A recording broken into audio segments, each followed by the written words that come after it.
আসসালামু আলাইকুম। আজ ৯ ডিসেম্বর ২০২৪ সোমবার। শুরু করছি চেঞ্জ টিভি প্রতিদিনের গল্প অনুষ্ঠান। দর্শক, আপনাদের সঙ্গে রয়েছি আমি আবিদ আজম। শুরুতেই সংবাদ শিরোনাম। ধীরে ধীরে লাইনে আসছে ভারত বাংলাদেশের সঙ্গে সমঝোতার আকাঙ্ক্ষা। বাংলাদেশ সম্পর্কে চাঞ্চল্যকর মন্তব্য করলেন মমতা ব্যানার্জি। সাদা পোশাকে কাউকে গ্রেফতার বা আটক না করার নির্দেশ। এবার বিস্তারিত।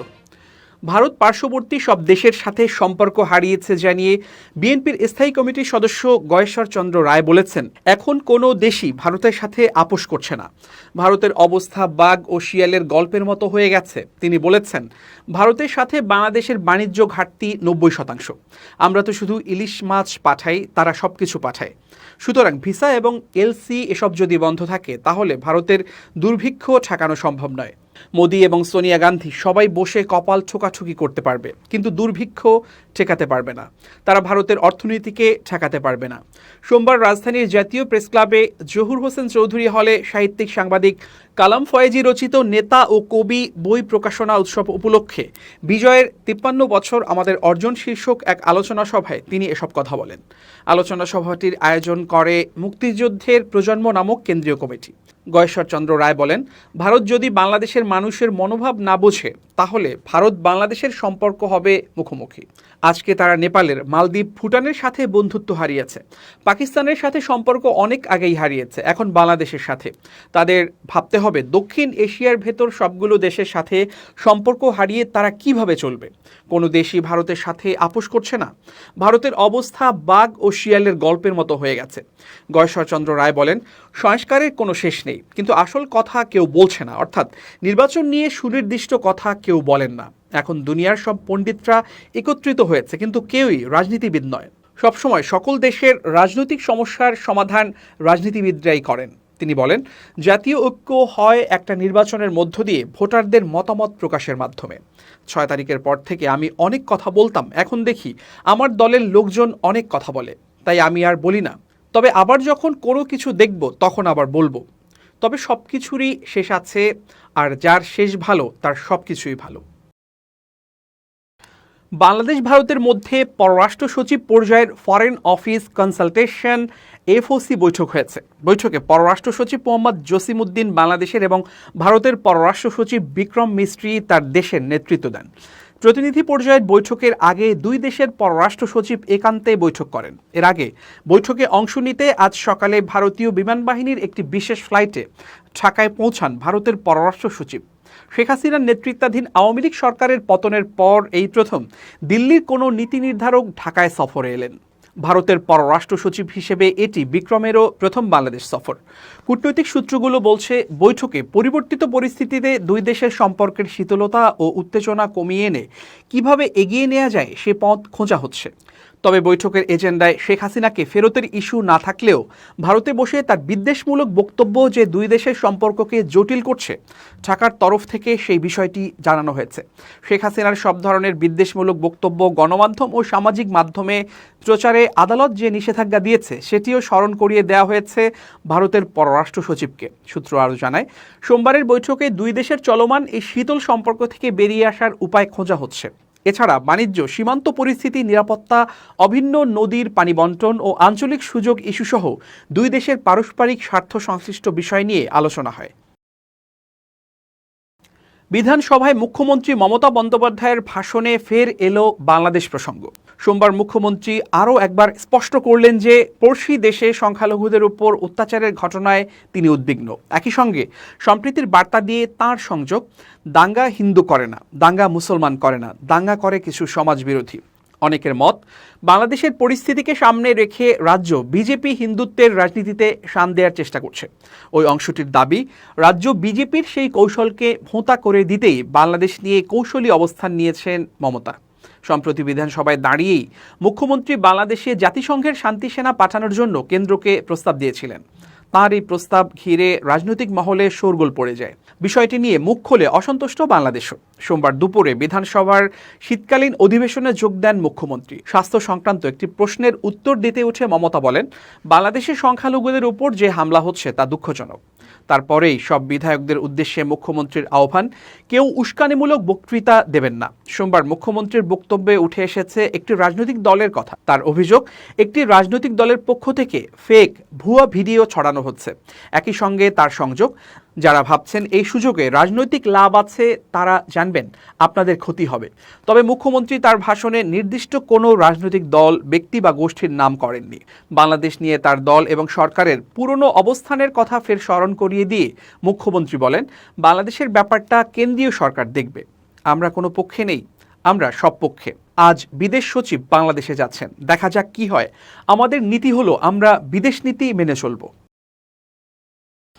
স্বরাষ্ট্র উপদেষ্টা লেফটেন্যান্ট জেনারেল অবসরপ্রাপ্ত জাহাঙ্গীর আলম চৌধুরী বলেছেন, সিভিল ড্রেসে কাউকে অ্যারেস্ট করা চলবে না। ডিবি হোক যে হোক, তাকে জ্যাকেট পরতে হবে, তার আইডেন্টিটি শো করতে হবে। যদি তার ড্রেস না থাকে তাহলে প্রথমে তার পরিচয়পত্র দেখাতে হবে। সোমবার সকালে খুলনার শিল্পকলা একাডেমির মিলনায়তনে জেলার পুলিশ, বিজিবি, ফায়ার সার্ভিস সহ সকল সরকারি কর্মকর্তাদের সঙ্গে মতবিনিময় সভায় এসব কথা বলেন তিনি। আইন শৃঙ্খলা বাহিনীর উদ্দেশ্যে স্বরাষ্ট্র উপদেষ্টা বলেন, কোনো নিরপরাধ ব্যক্তি যাতে শাস্তি না পায় সেদিকে আপনারা খেয়াল রাখবেন। তিনি বলেন, আপনারা আগে দেখেছেন পুলিশ বাদী হয়ে কেস দিত, 10টা হলো নাম, 300-200 হলো বেনামে। এটা পুলিশের থেকে চলে গেছে সিভিলে। এখন আপনারা করছেন 10 নাম আর 200-100 বেনামে। এতে যারা দোষী না তাদের নাম দিয়ে ইনভেস্টিগেশন করতে ডিফিকাল্ট করছেন। স্বরাষ্ট্র উপদেষ্টা জাহাঙ্গীর আলম চৌধুরী বলেন, আইজি মহোদয়কে নির্দেশনা দিয়েছি যারা ভুয়ার মামলা করবে তাদের বিরুদ্ধে অ্যাকশন নেওয়ার জন্য। ভুয়ার মামলাকারীদের কোনো অবস্থাতেই ছাড় দেয়া হবে না। সব ভুয়া মামলাকারীদের আইনের আওতায় আনব। একই সঙ্গে যে দোষী তিনিও ছাড় পাবেন না বলে জানান স্বরাষ্ট্র উপদেষ্টা। ছাত্র জনতার অভ্যুত্থানে দেশ ছেড়ে পালিয়ে যাওয়া আওয়ামী লীগ সভাপতি শেখ হাসিনা ভারতে অবস্থান করছেন গত 5 আগস্ট থেকে। হাসিনা ছাড়াও বাংলাদেশের প্রতিবেশী দেশটিতে আওয়ামী লীগের অনেক প্রভাবশালী মন্ত্রী ও নেতাকর্মী অবস্থান করছেন, এমন তথ্যও জানা গেছে। তবে এর বাইরেও ক্ষমতা হারানো দলটির বেশিরভাগ শীর্ষ নেতা, মন্ত্রী, এমপিরা কোথায় আছেন তা সুনির্দিষ্ট করে কেউ বলতে পারছেন না। এমন অবস্থায় এক অনুষ্ঠানে ক্যামেরায় ধরা পড়লেন আওয়ামী লীগের একাধিক প্রভাবশালী নেতা। যুক্তরাজ্যের লন্ডনে সাবেক প্রধানমন্ত্রী শেখ হাসিনার ভার্চুয়াল সমাবেশের দর্শক সারিতে দেখা গেছে আওয়ামী লীগের কয়েকজন মন্ত্রী, প্রতিমন্ত্রী, সংসদ সদস্যকে। সাবেক এক মন্ত্রিপরিষদ সচিবকেও দেখা গেছে অনুষ্ঠানে, যাদের সবার বিরুদ্ধে আছে একাধিক মামলা, আছে দেশত্যাগে নিষেধাজ্ঞা। রোববার ইস্ট লন্ডনের ইমপ্রেশন ভেন্যু হলে যুক্তরাজ্য আওয়ামী লীগের আয়োজনে শেখ হাসিনার ভার্চুয়াল সমাবেশ হয়, যেখানে মোবাইলে বক্তব্য দেন শেখ হাসিনা। তবে তাকে স্ক্রিনে দেখা যায়নি। আওয়ামী লীগের সরকারের পতনের পর লন্ডনের এই সমাবেশে প্রথমবারের মতো প্রকাশ্যে দেখা গেছে সাবেক মৎস্য ও প্রাণী সম্পদ মন্ত্রী আব্দুর রহমান, সাবেক প্রবাসী কল্যাণ ও বৈদেশিক কর্মসংস্থান প্রতিমন্ত্রী শফিকুর রহমান চৌধুরী, সাবেক সংসদ সদস্য হাবিবুর রহমান হাবিব, সাবেক মন্ত্রিপরিষদ সচিব কবির বিন আনোয়ারকে। আওয়ামী লীগের সভাপতি মণ্ডলীর সদস্য আব্দুর রহমান ফরিদপুর 1 আসনের সংসদ সদস্য ছিলেন। শফিকুর রহমান চৌধুরী সিলেট 2 আসনের সাবেক সংসদ সদস্য। হাবিবুর রহমান হাবিব সিলেট 3 আসনের সাবেক সংসদ সদস্য। সাবেক মন্ত্রিপরিষদ সচিব কবির বিন আনোয়ারকে গত 5 জানুয়ারি আওয়ামী লীগের নির্বাচন পরিচালনা কমিটির কো-চেয়ারম্যান করা হয়। জুলাই আগস্টে ছাত্র আন্দোলন চলাকালে বিভিন্ন মামলায় নিরপরাধ মানুষকে হয়রানি এবং মামলা তদন্তের দায়িত্ব পেয়ে চাঁদাবাজির অভিযোগে শাহিন পারভেজ নামের এক এসআইকে প্রত্যাহার করা হয়েছে। জুলাই অভ্যুত্থানের সময় সিলেট রেঞ্জে কর্মরত ছিলেন তিনি। সোমবার দুপুরে এক সংবাদ সম্মেলনে ডিএমপি কমিশনার শেখ মোহাম্মদ সাজ্জাদ আলী এই তথ্য জানিয়েছেন। ডিএমপি কমিশনার বলেন, জুলাই অভ্যুত্থানে মামলা বাণিজ্যে পুলিশও জড়িত। আমার লোক যে সব ভালো তা বলবো না। আমার কাছে যাদের বিরুদ্ধে রিপোর্ট এসেছে আমি তাদের বিরুদ্ধে ব্যবস্থা নিয়েছি। আমি গতকাল অলরেডি একজনের বিরুদ্ধে ব্যবস্থা নিয়েছি, যিনি আমার লোক, এই কাজে লিপ্ত ছিল। খোঁজ নিয়ে জানা গেছে ডিএমপি কমিশনারের নির্দেশে আদাবর থানার এসআই শাহিন পারভেজকে প্রত্যাহার করা হয়েছে। বিষয়টি নিশ্চিত করে আদাবর থানার officer in charge OC Mahfuz Imtiaz Bhuiyan বলেন, গতকাল রাতে ঊর্ধ্বতন কর্মকর্তাদের নির্দেশে এসআই শাহিন পারভেজকে প্রত্যাহার করা হয়েছে। বর্তমানে তাকে তেজগাঁও বিভাগে সংযুক্ত করা হয়েছে। জানা গেছে সিলেট রেঞ্জ থেকে ডিএমপিতে বদলি হয়ে আসা শাহিন পারভেজকে জুলাই আগস্টের বৈষম্য বিরোধী আন্দোলনে ছাত্র জনতার উপর হামলার ঘটনায় দায়ের করা একটি মামলার তদন্তে দায়িত্ব দেওয়া হয়েছে। এই দায়িত্ব পেয়ে মামলার এক আসামির কাছে টাকা দাবি করেন তিনি। ভুক্তভোগী বিষয়টি ডিএমপির ঊর্ধ্বতন কর্মকর্তাদের জানালে তার বিরুদ্ধে ব্যবস্থা নেওয়া হয়। সিরিয়ায় দীর্ঘ ৫৪ বছরের স্বৈরশাসনের অবসান হয়েছে। ১৯৭১ সাল থেকে দেশটির ক্ষমতায় ছিল আসাদ পরিবার।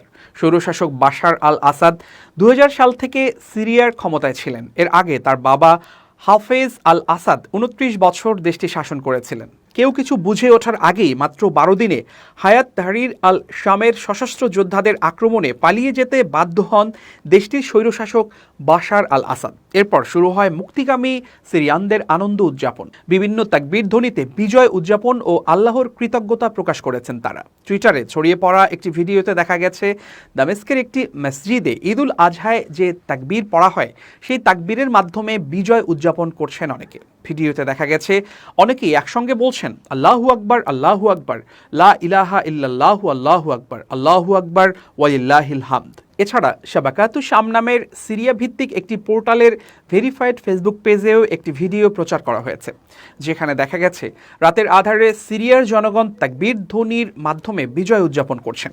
দামেস্ক দখলের পর নতুন যুগের সূচনা ঘোষণা দিয়েছেন যোদ্ধারা। একই সঙ্গে প্রতিশোধ না নেয়ার প্রতিশ্রুতি দিয়ে তারা বলেছেন নতুন সিরিয়া হবে শান্তিপূর্ণ সহাবস্থানের স্থান, যেখানে ন্যায় বিচারের জয় হবে এবং সমস্ত সিরিয়ানদের মর্যাদা রক্ষা করা হবে। এদিকে তাদের বিজয় উল্লাসকে স্বাগত জানিয়েছেন পবিত্র কাবাঘরের ইমাম শাইখ ইয়াসির আদ-দাওসারি। তিনি সিরিয়া সহ পৃথিবীর সকল দেশের নিপীড়িত জনগণের জন্য দোয়া ও শুভকামনা জানিয়েছেন। তার নামে পরিচালিত ভেরিফাইড ফেসবুক পেজের একটি পোস্টে বলা হয়েছে, হে আমাদের সিরিয়ান বন্ধুরা, আপনাদের অভিনন্দন। অভিনন্দন পৃথিবীর প্রত্যেক নিপীড়িত জনতার প্রতি। সমস্ত প্রশংসা আল্লাহ তাআলার, যিনি প্রত্যেক মুসলিমের অন্তর প্রশান্ত করেছেন। সারা বিশ্বের আলেম ওলামা এই বিজয়ে সিরিয়ার মজলুম জনগণকে অভিনন্দন জানিয়েছেন। বাংলাদেশের প্রখ্যাত ইসলামী আলোচক ও বিশিষ্ট দায়ী শাইখ আহমদুল্লাহ বলেন, অসংখ্য নবী রাসূলের পদস্পর্শধন্য সিরিয়ার মাটি অবশেষে জুলুম থেকে মুক্ত হলো। সমস্ত প্রশংসা আল্লাহর। মুক্তিকামী সিরিয়াবাসীর এই অর্জনে তাদের অভিনন্দন। এবার অন্য সব মজলুমরাও মুক্ত হোক উল্লেখ করে মহান আল্লাহর সহায়তা কামনা করেন তিনি। এবার খুব জরুরি ১ মিনিট জানাচ্ছেন ইউনেস্কো ক্লাব পুরস্কার বিজয়ী সাংবাদিক আমিরুল মোমিনিন মানিক। খুব জরুরি ১ মিনিটে প্রত্যেককে আমন্ত্রণ। প্রিয় বন্ধুরা, আপনার যোগ্যতা কি? আপনি যে বিষয়ে সক্ষম, যতটুকু সক্ষম সেটাই হচ্ছে আপনার যোগ্যতা। আপনি যদি আপনার সক্ষমতা আস্তে আস্তে বাড়াতে থাকেন তাহলে আপনার যোগ্যতাও বাড়বে। আর যোগ্যতা বাড়াবার একমাত্র এবং প্রধানতম কৌশল হচ্ছে জ্ঞান বাড়ানো। আপনি যে বিষয়ে পারদর্শী হতে চান সেই বিষয়ে পুঙ্খানুপুঙ্খভাবে জানুন, সবটুকু জানুন, অজানা সকল বিষয় সম্পর্কে ধারণা রাখুন। তাহলেই দেখবেন আপনি আপনার সেক্টরে সফল হতে পেরেছেন, সবার দৃষ্টিতে আইকন হতে পেরেছেন। বন্ধুরা, আসুন আমরা জ্ঞান বাড়াই। জ্ঞান বাড়াবার মধ্য দিয়ে আমাদের কর্মদক্ষতা বাড়বে, এর মধ্য দিয়ে আমাদের যোগ্যতাও বাড়বে। ভালো থাকবেন, শুভেচ্ছা নিরন্তর। এবার দেশের বাইরের প্রসঙ্গ। পৃথিবীর প্রাচীন ইতিহাস, ঐতিহ্য, সংস্কৃতি ও রাজনৈতিক উপাখ্যানের রাজধানী সিরিয়ার দামেস্ক খ্রিস্টপূর্ব ৩য় সহস্রাব্দ থেকে বিজ্ঞান, সংস্কৃতি, রাজনীতি, শিল্প ও সাহিত্যের কেন্দ্র প্রাচীন এই শহর। উমাইয়া খেলাফত এবং বিভিন্ন সভ্যতার কেন্দ্র ছিল দামেস্ক। দামেস্ক শহরটি দক্ষিণ সিরিয়ায় সমুদ্রপৃষ্ঠ থেকে ৬৯০ মিটার উপরে একটি মালভূমিতে অবস্থিত। দামেস্কের প্রশাসনিক এরিয়া ২৬,০০০ বর্গ মাইল জুড়ে। মূল শহরের আয়তন ১০৫ বর্গ কিলোমিটার। ভৌগোলিক অবস্থানের কারণে শহরটি ট্রানজিট পয়েন্ট ও আন্তর্জাতিক বাণিজ্য নেটওয়ার্কের একটি গুরুত্বপূর্ণ কেন্দ্র পরিণত হয়েছে ১৯৪৮ সালের ফিলিস্তিনি নাকবা এবং ১৯৭৬ সালের যুদ্ধের পরে। সিরিয়ার সেন্ট্রাল ব্যুরো অব স্ট্যাটিস্টিক্স অনুসারে ২০২৩ সালে দামেস্কের জনসংখ্যা ২ বিলিয়ন ছাড়িয়েছে। শহরটিতে খ্রিস্টান, ইহুদি ছাড়াও সুন্নি, কুর্দি, শিয়া, ইসমাইলি সহ বেশ কয়েকটি সম্প্রদায় বসবাস করেন। দামেস্ক শহরের নামকরণ নিয়ে বিভিন্ন মতামত রয়েছে। কেউ কেউ বলেছেন শাম বিন নূহ আলাইহিসসালামের নাম অনুসারে এর নামকরণ করা হয়েছিল শাম। খ্রিস্টপূর্ব ৯,০০০ বছরের পুরনো ঐতিহ্যবাহী শহর দামেস্ক এর ইতিহাস সম্পর্কে জানা যায়, তুফানের পর হজরত নূহ আলাইহিসসালাম যখন জাহাজ থেকে অবতরণ করে হিসমা পর্বত থেকে নিচের দিকে তাকালেন, তখন তাঁর দৃষ্টি জেলাব ও দিসান নামক দুটি নদীর মাঝখানে অবস্থিত পাহাড়ে পড়ে। তখন তিনি একে শহর হিসেবে গড়ে তোলার সিদ্ধান্ত নেন। তিনি দামেস্ক শহরকে গড়ে তোলেন। শহরটি বিভিন্ন সময় বিভিন্ন সভ্যতার রাজধানী ছিল। ৬৪ খ্রিস্টপূর্ব সময়ে রোমান নেতা পম্পি দ্য গ্রেট সিরিয়ার পশ্চিম অংশ দখল করেন। এরপর রোমানরা দামেস্ক শহরটি দখল করে এ সময় শহরটি প্রচুর সমৃদ্ধি অর্জন করে। এই শহরে দেশটির বেশ কয়েকটি গুরুত্বপূর্ণ বাণিজ্য রুট রয়েছে। এর মধ্যে রয়েছে আরব উপদ্বীপের দক্ষিণ থেকে আসা পালমিরা এবং পেট্রা সিল্ক রোড। এছাড়াও এর বাণিজ্যিক রুটগুলো চীনের সাথে সংযুক্ত। শহরটিতে গুরুত্বপূর্ণ স্থলবন্দর রয়েছে। উমাইয়া খলিফারা শহরটির নিয়ন্ত্রণ নেয়ার পর এটি উমাইয়া খেলাফতের রাজধানী ছিল। উমাইয়া শাসনের অবসান, আব্বাসীয়দের হাতে দামেস্কের পতনের আগ পর্যন্ত শহরটি ইসলামী খেলাফতের কেন্দ্রবিন্দু ছিল। উমাইয়াদের অধীনে আসার পর থেকে শহরটি আব্বাসীয়, ফাতেমি, সেলজুক এবং আইয়ুবী শাসনের কেন্দ্র ছিল। খেলাফতের অধীনে থাকা অন্যান্য অঞ্চলকে তারা এখান থেকে নিয়ন্ত্রণ করতেন। সুলতান সালাউদ্দিন আইয়ুবী দামেস্ক থেকে তার বিজয়ের যাত্রার সূচনা করেন, যা মিশর পর্যন্ত বিস্তৃত ছিল। আইয়ুবী ও মামলুক শাসনামলে শহরটি সমৃদ্ধি লাভ করে, তবে উসমানীয় শাসনামলে কিছুটা জৌলুস হারায়। 1920 সালের মার্চ মাসে দামেস্ক শহরকে স্বাধীন আরব সরকারের রাজধানী ঘোষণা করা হয়, তবে একই বছরের জুলাই মাসে ফরাসি বাহিনী দখল করে নেয় শহরটি। 1946 সাল পর্যন্ত এখানে তাদের কর্তৃত্ব প্রতিষ্ঠিত ছিল। 2011 সালে সিরিয়ার রাজধানীতেও প্রভাব পড়ে আরব বসন্তের। 2011 সালের 17 ফেব্রুয়ারি দামেস্কের কেন্দ্রস্থলে স্বৈরাচার বাশার আল আসাদ সরকারের বিরুদ্ধে প্রথম বিক্ষোভ হয়। বিক্ষোভ দমনে আসাদ বাহিনী সাধারণ জনগণের উপর হামলা চালায়। এরপর 13 বছরে কয়েক দফায় দামেস্কে বিক্ষোভ দমনের চিত্র দেখা গেছে। সর্বশেষ 8 ডিসেম্বর 2024-এ হায়াত আল শামের যোদ্ধাদের হাতে পতন ঘটে দীর্ঘদিনের স্বৈরাচার আসাদ সরকারের শাসনের। প্রিয় দর্শক, শেষ করছি প্রতিদিনের গল্পের আজকের গল্প। change.tv.press বাংলাদেশের ইউটিউব জার্নালিজমের অগ্রদূত। ভিজিট করুন এর ওয়েবসাইট www.change.tv.press, youtube.com/changetvpress এবং সাবস্ক্রাইব করুন চ্যানেলটি। নিয়মিত লাইক, কমেন্ট ও শেয়ার করে আপডেট রাখুন নিজেকে। ভালো থাকুন, নিরাপদে থাকুন, শুভেচ্ছা নিরন্তর।